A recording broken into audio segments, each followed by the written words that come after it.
It's Wednesday, time for our weekly trip to the news zoo. Neil Anderson joins us live this morning from Swamico. Hi, Neil. Hey, good morning. Well, you know what? We chose something nice and warm today because it's so cold out.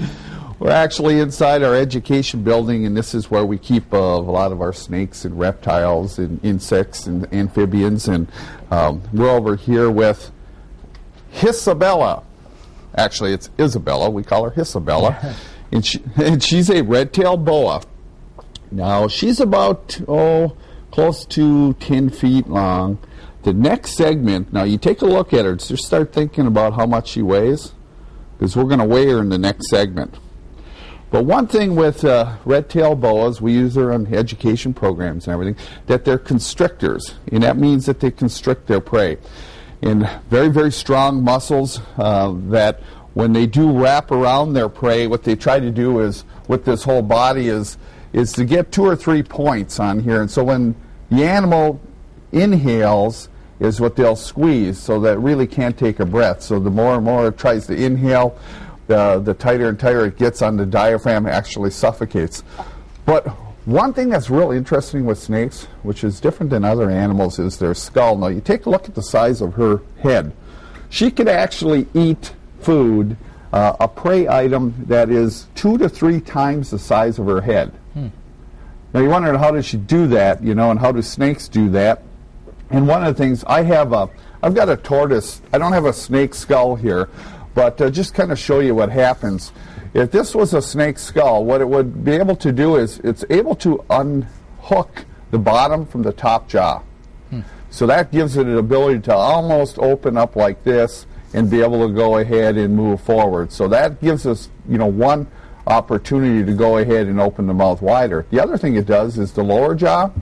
The lower jaw actually splits in 2. And right here at this particular point, there's a couple ligaments that are very elastic, and what they can do is they can separate.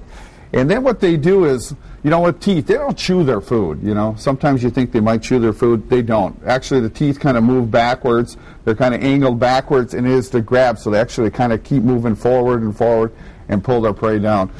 And the other thing with these guys is their stomach is about 1/3 of the way down the snake. And once it gets down here, the digestive juices in here, I mean, are really, really, I mean, do the job, because what it does is it can break down bones and anything like that. Here's another interesting thing with snakes, too, is different snakes have different tail lengths. So it's not really, it's the type of snake. It's not really how long the snake is. Some snakes have short tails, which you wouldn't know, and some snakes have longer tails. But the one thing that all snakes are they're cold-blooded, and that means that around the temperature around her, as you can feel me touching her right now, is that this is how she's going to warm up. Optimal temperature for her is going to be right around 80 degrees. So if you come into this building, you know, the temperature in this building is probably going to be 78, 80 degrees.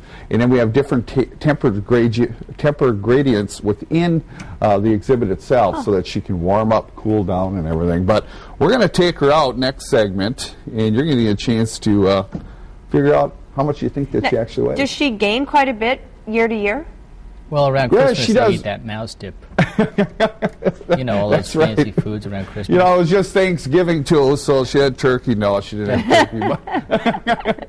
But actually, you know, when they're young, you know, they'll go ahead and they'll put a lot of weight on. As she gets older, her weight's not going to change that much. Length, she's getting close to max on the length, close to 10 feet right now, and her weight, too, won't vary that much, but she'll gain a little bit of weight. All right, Neil, we'll check back with you next hour. Hey, sounds good. See ya.